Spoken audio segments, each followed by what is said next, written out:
Magandang araw sa ating lahat. Again, this is Engineer Jom Digia and welcome back to my channel. So sa video na to, tayo po ay magsosolve ng mga following problems under Carnot cycle. So we all know Carnot cycle is being memorized by the sequence STST or constant entropy, constant temperature, constant entropy, and constant temperature. So sa unang video po na aking na-upload ay ating napag-aralan ng fundamentals ng Carnot cycle. At the same time, atin din pong tinalakay yung mga formulas na ginagamit under Carnot cycle. And sinabi ko po sa video na yon na maaari tayo makapag-come up sa iba pang mga possible formulas na pwede natin gamitin under Carnot cycle for as long as alam natin yung process at alam natin yung mga nangyayari sa kada step na dinadaanan ng ating working substance. It's either air or steam. Okay? So, let's start para mas maunawaan natin ang patungkol sa Carnot cycle. So, problem number 1, we have given air standard Carnot cycle. So, since air standard Carnot cycle, we can say that yung air natin yung ating working substance. So, given conditions are T1, 326 Kelvin, P1, 359 kilopascal, P2, 1373 kilopascals, V3 over V2 or tinatawag nating expansion ratio is 2.0. Bakit tinawag na expansion ratio? Kasi sa point 2 to point 3 nagkaroon tayo ng isothermal expansion. So yung ratio ng volume at point 3 sa point 2 is tinatawag nating expansion ratio. May binigay na 2.0. Okay, required.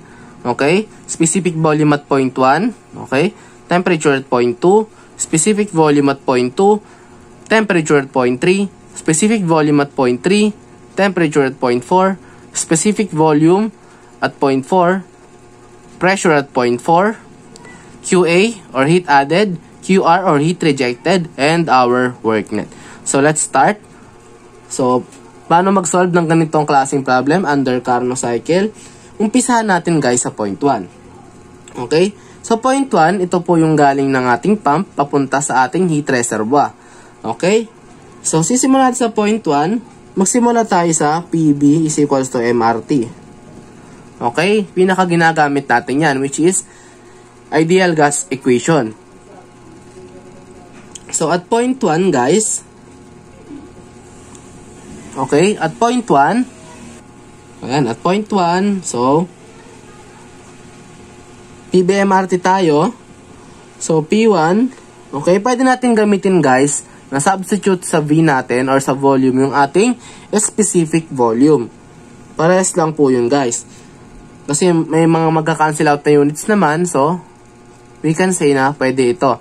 So, bakit nga ba natin ginamit din itong specific volume? Dahil, probably, yung mass natin nalipat lang dito sa kabila. So, since specific volume is V over M, okay, lipat sa kabila, magiging P1 times specific volume at point 1 is equals to R times T. Okay? Yung mangyari dyan, may R ka dito and multiply mo sa T1. Okay, substitute, may binigay ng mga conditions. P1 mo, 359. Okay? 359.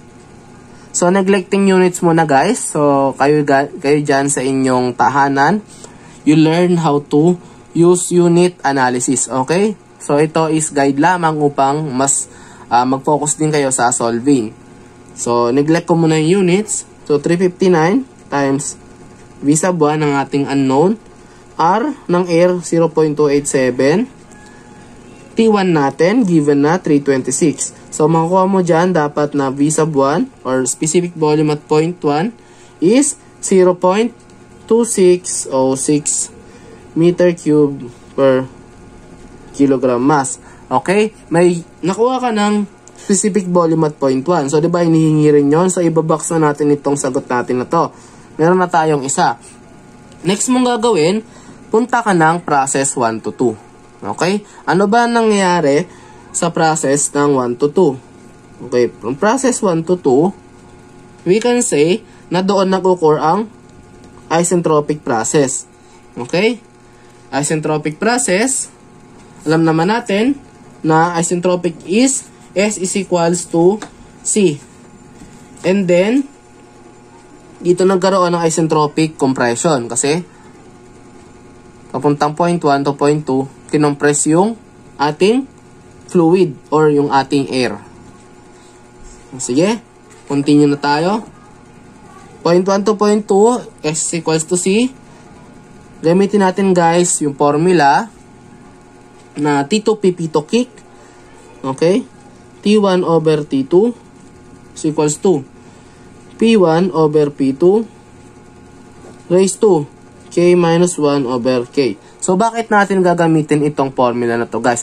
Tingnan nyo guys yung mga given conditions. So, since may binigay naman na P1 na, may binigay na P2, may T1 ka na, madali mo nang makuha ang T sub 2. Okay? Since ang K naman ng air is 1.4.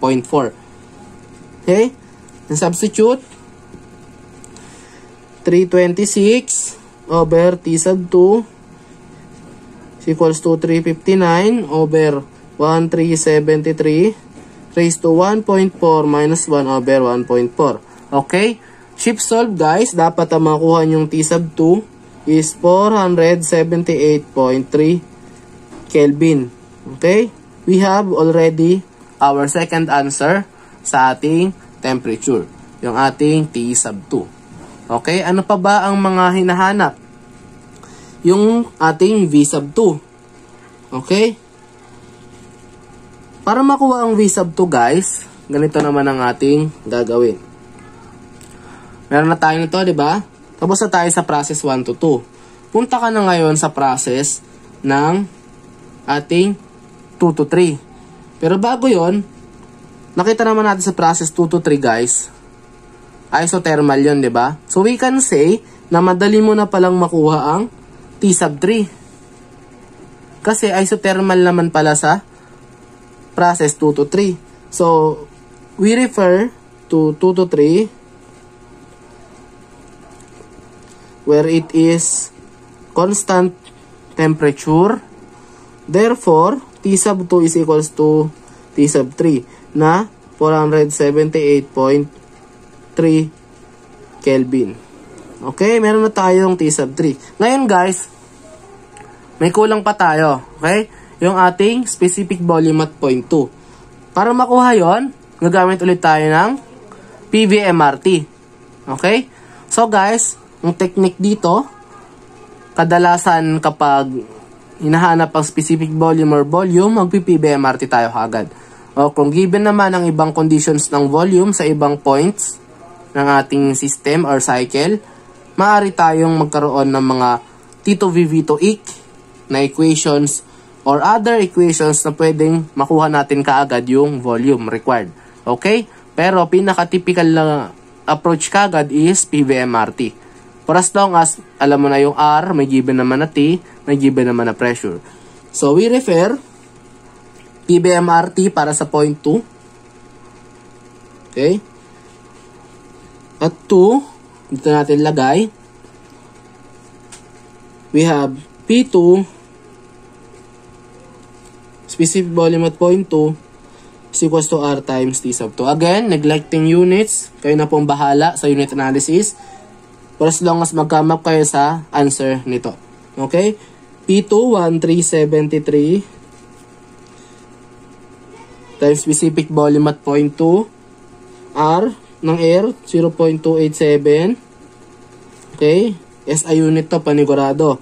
478.3 sa temperature at point 2. Shift solve guys. Makuha ang ating specific volume at point 2 na 0.099 or 0.1 meter cube per kilogram mass. Okay? Meron na tayong specific volume at point 2. Okay? Ganun lang kasimple. Pwede natin gamitin guys dito ang formula na P1 V1K is equals to P2 V2K. Diba alam naman natin sa point 2? May entropy na yon, pati sa point 1. Diba? Constant entropy sila. So pwede mong gawin itong formula na to. Okay, ganun lang din. Substitute 359. Yung V sub 1 mo na nakuha, ito yon.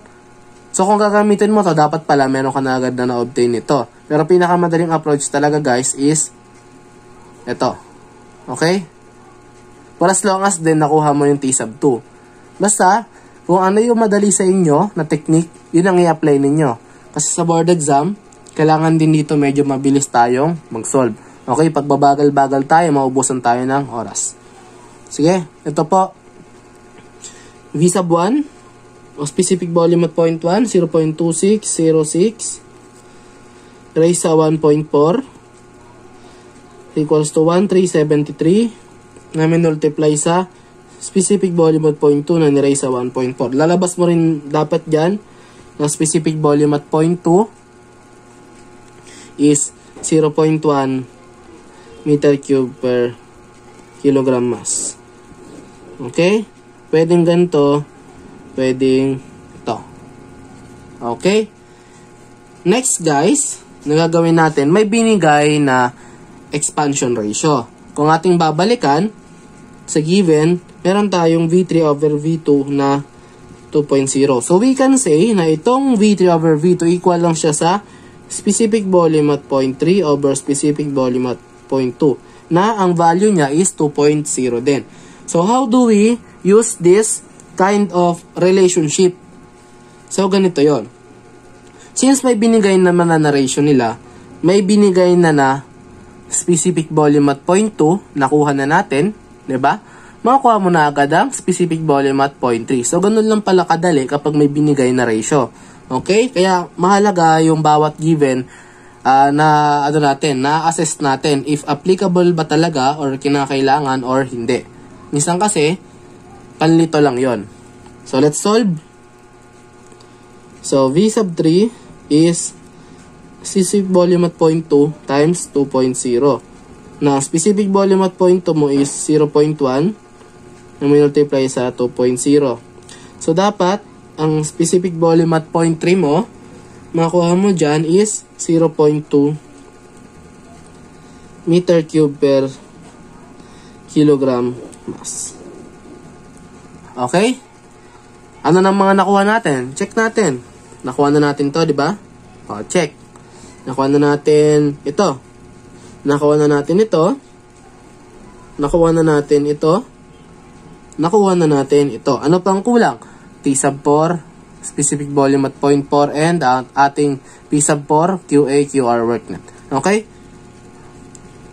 Sige. Kunin muna natin ang P sub 3. Siguro. Okay? Kunin natin ang P sub 3 dahil ito ay maaari nating magamit mamaya. Okay? Magagamit natin siya guys, yung ating P sub 3. Kaya dapat nating kunin. Papaliwanag ko mamaya pero obtain muna natin. So for P sub 3, gamitin ulit natin. Ito na lang. At 3, we have P3 specific volume at point 3 is equals to R times T3. PBMRT ka ulit. And then, substitute P3 0.2 0.287 for 78.3. Dapat ang makuha mong P sub 3 ay 685.6 kilopascals. Okay? Meron tayong P sub 3. Or other approach for this guys, refer kayo sa point 2 to 3 natin where temperature is constant. Gamitin natin yung formula ng combined gas equation. Okay? Since constant naman ang temperature, magiging P2V2 is equals to P3V3. Then, makuha mo doon yung P3 kasi meron ka ng P2, may V2 ka na, at may V3 ka pa. Okay? Pero ito, approach natin para sa point 3 sa P3. So, okay, let's go for other answers na pwede natin makuha. So, huminto tayo sa P sub 3. Next natin guys, na gagawin is punta na tayo sa point 4 to 1. Okay? Point 4 to 1, guys, di ba meron tayong unknown na T sub 4? Balikan natin, 0.421. 0.421, alam naman natin, constant temperature yan. So we can say, yung nakuha natin na T1 is equal lang siya sa T4. Given na nga yung T1 eh, ayan na. So, as we evaluate,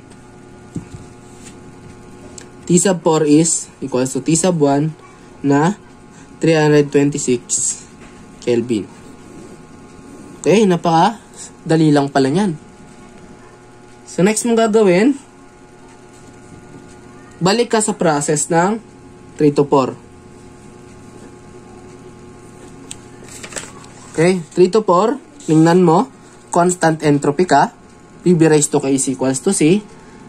So, ano pa ang kulang natin? Meron pa tayong dapat i-obtain na specific volume at 0.4, okay? Meron na tayo na ito, diba? Specific volume at 0.4 na tayo. Paano makuha specific volume at 0.4 kung sa may constant entropy ka? We all know na, diba, pwede natin gamitin ng Tito VV2IC. Guys, so dito naman, ganito gawin natin. Gawin natin sa 0.3 to 4, itong sequence na to. T4 over T3 is equals to specific volume at 0.4 over specific volume at 0.3 na raised to 1 minus K. Pwede rin yan guys, kasi diba, meron tayong formula dapat na T3, dapat yung T3 nasa taas, over T4 is equals to specific volume at 0.3 over specific volume at 0.4 na na-raise sa 1 minus K.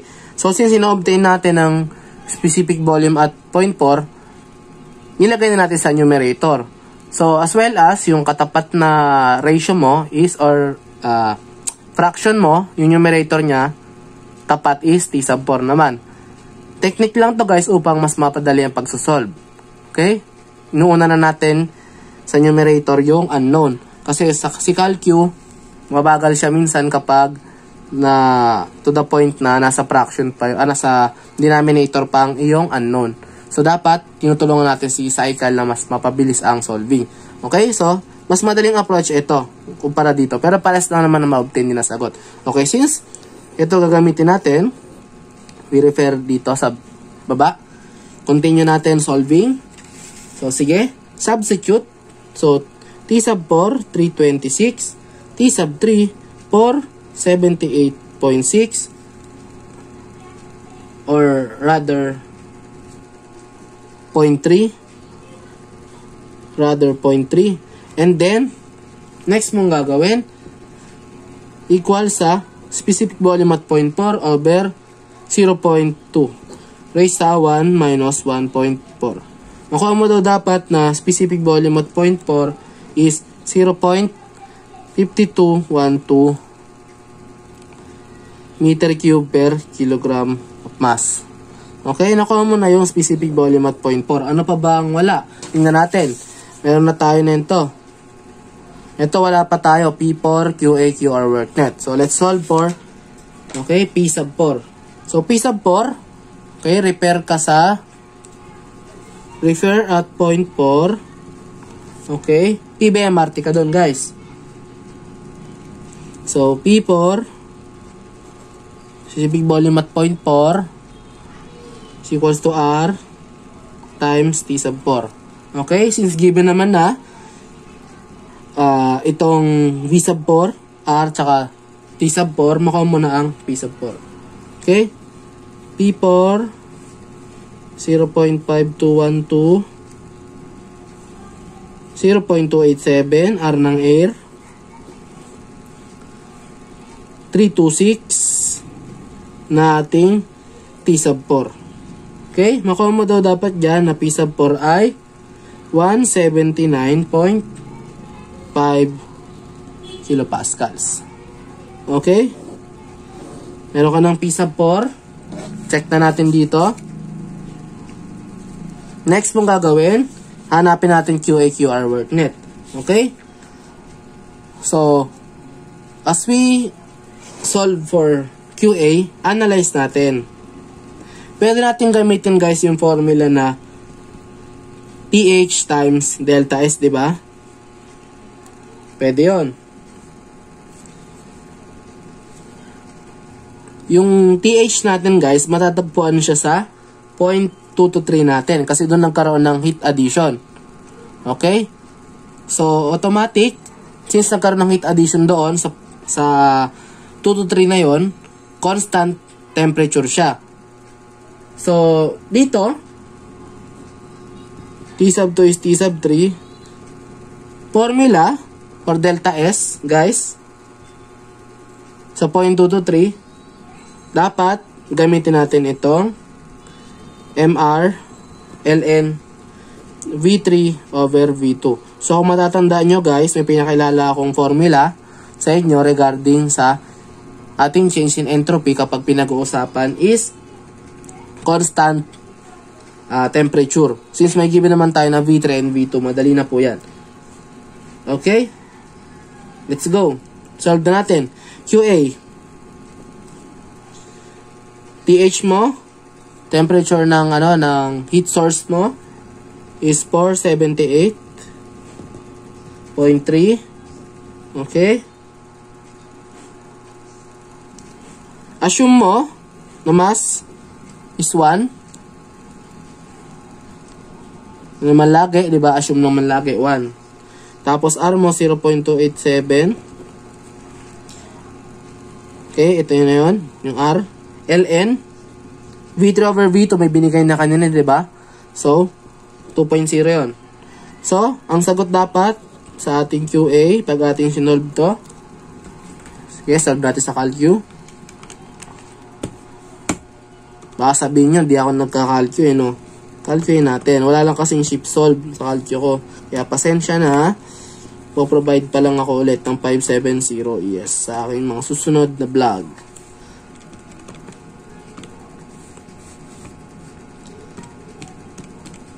Okay, makuha mo dyan is 95.15. 95.15, okay, unit. Dapat magkamp ka daw sa kilojoule per kilogram of mass. So, kayo guys, since dyan kayo sa inyong tahanan, nagsusolve, dapat magkamp kayo sa unit na to, since tamang unit analysis dapat kayo dito. Okay? So, since may nilagay naman tayo na 1, siguro assume natin 1 kilogram mass, maaari nang mawala ang kilogram mass. Pero, naglagay tayo nito ng 1. So, we can say na UA is 95.15 kilojoules. Okay? Pero, upang mas maunawaan nyo, naglagay tayo ng kasagutan na 95.15 kilojoules per kilogram mass. And dito na lang yung susundin natin. Okay? So, assume natin na dito na lang sa QA natin na neglecting ang mass natin. Naka per kilogram mass basis tayo. Okay? Sige. For QR. May QA na tayo, di ba? Balikan natin. Yung mga na-solve natin na. QA. So, kulang na lang natin QR and work. So, for QR. Okay. QR. Di ba? Pwede nating i-ratio kasi yung Pwede tayong magkaroon ng ratio. QR over QA is equals to T low over T high. Temperature ng sink, heat sink over temperature ng heat source. Okay? Pwede mo siyang i-ratio sapagkat magkatapat lang naman dito. Diba sa temperature ng heat sink, doon nagkakaroon ng heat rejected. Sa temperature ng heat source, nagkakaroon ng heat added. Kaya pwede kang mag-ratio na lang sa kanila. Napaka-dali lang nun. So, diba sinasabi ko sa inyo na pwede kayong magkamas sa ibang formula for as long as alam niyo yung process. Substitute, QR, may QA ka na, 95.15.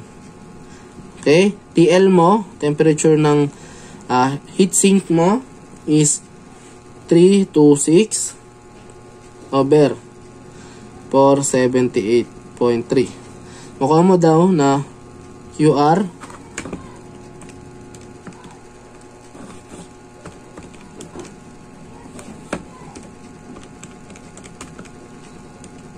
is 64.85. kilojoules per kilogram mass. Okay? So, i-box natin yung sagot. I-box din natin itong ating QA. Kulang na lang is work net. So, work net, alam naman natin. Work net is QA only minus QR. Yan po yan. Substitute, QA, 95.15 minus 64.85 unit kilojoule per kilogram mass. So, makuha mong work net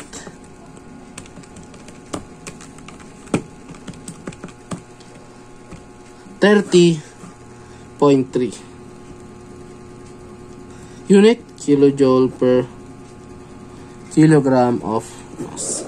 So, nasolve na po natin lahat ng ating unknowns for our problem number 1. Okay?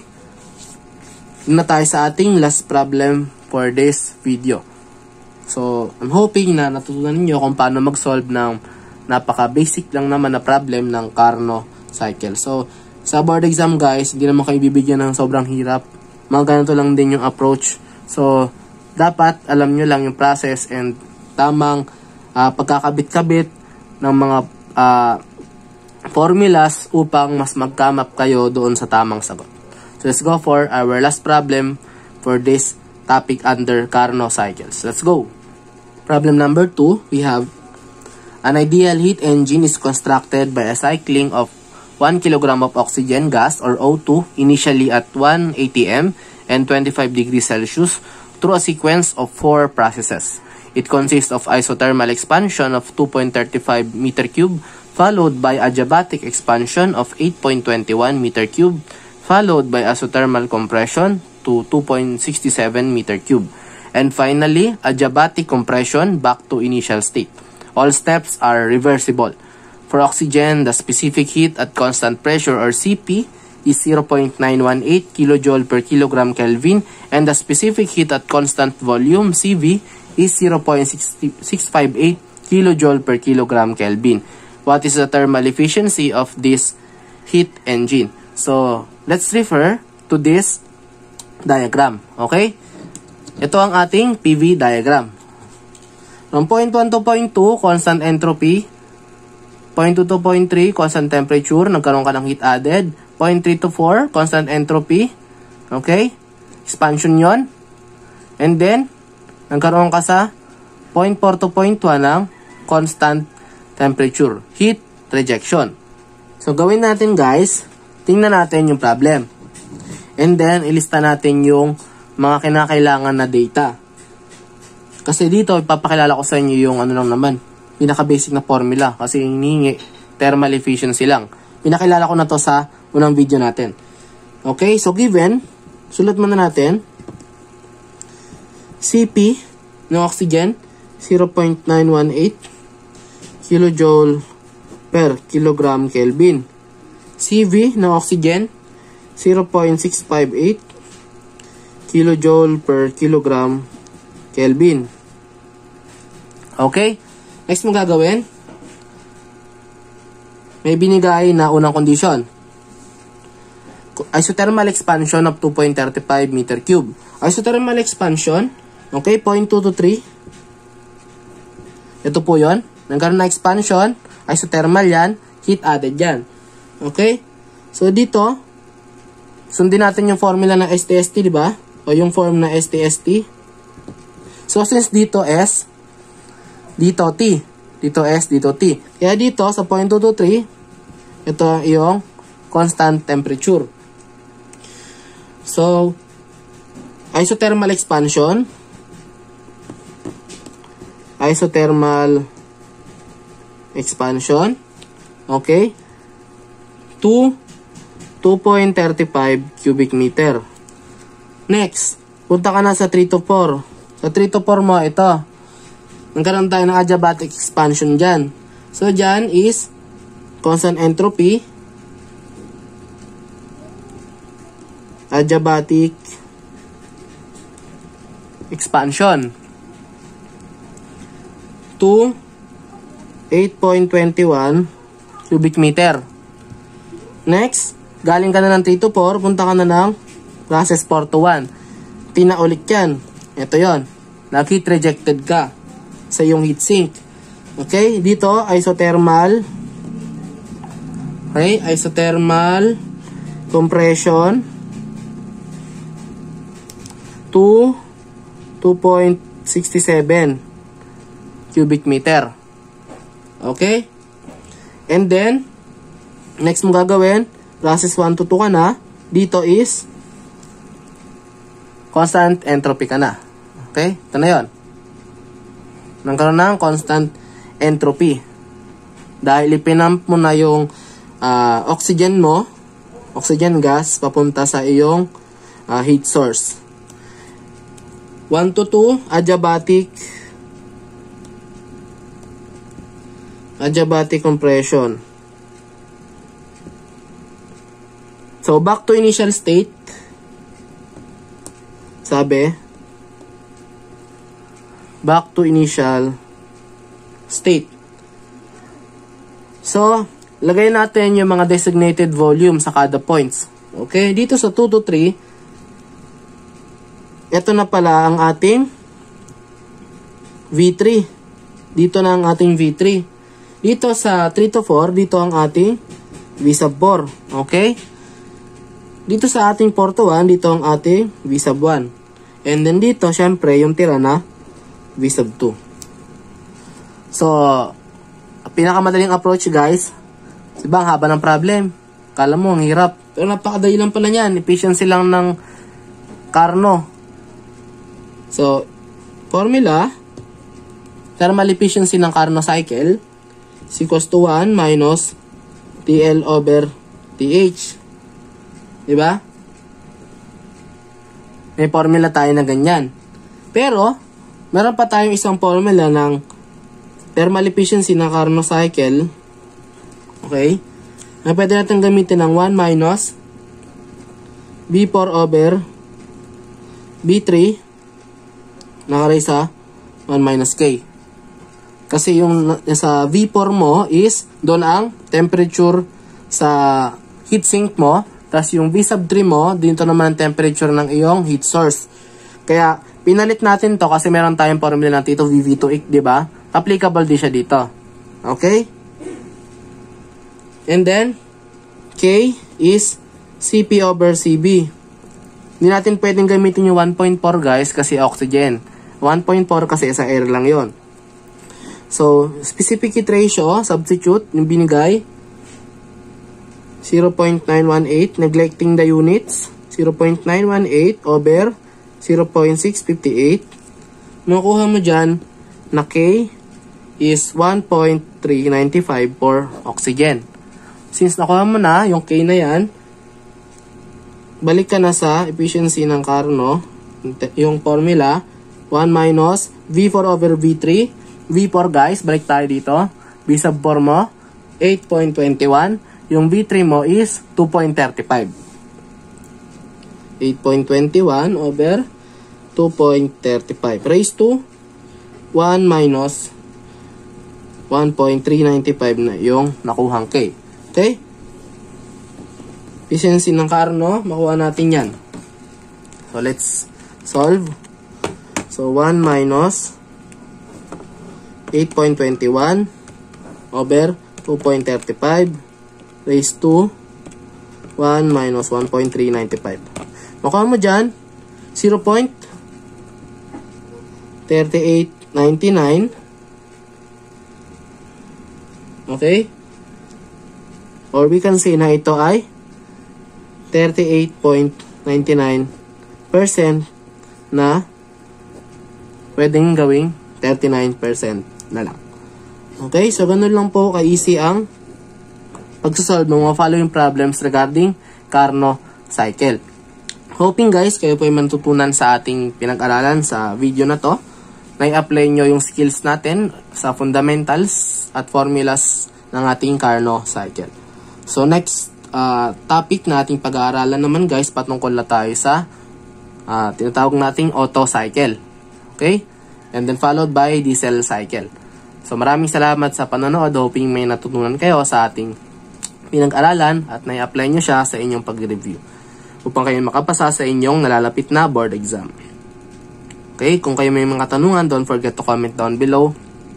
And don't forget also to subscribe to my channel upang kayo updated sa aking mga video na i-upload regarding power cycles. So this is Engineer Jom Digia. Maraming salamat sa panonood and God bless us all.